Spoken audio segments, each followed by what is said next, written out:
Hello everyone, this is the fourth topic in special products, which is the product of binomial and trinomial. Sa topic na to, magkakaroon ulit tayo ng dalawang rules. The first rule is multiply the first term to first term. So, 2x times 4x squared is equal to 8x cubed. And the last rule is multiply the last term to last term. And the answer is 1. Therefore, the final answer is 8x cubed plus 1. Again,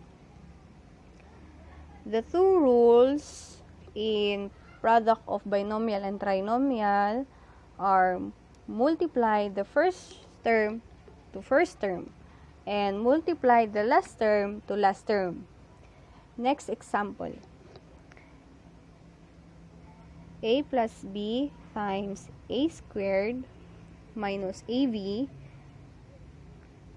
plus B squared. Multiply the first term to first term. The answer is A cubed. And multiply the last term to last term. The answer is B cubed.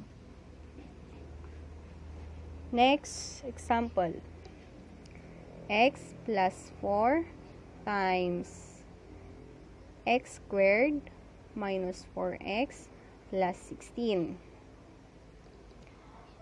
First to first, x cubed plus last term to last term.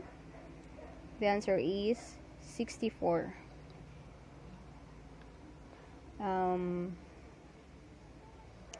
The last example, A minus B times A squared plus AB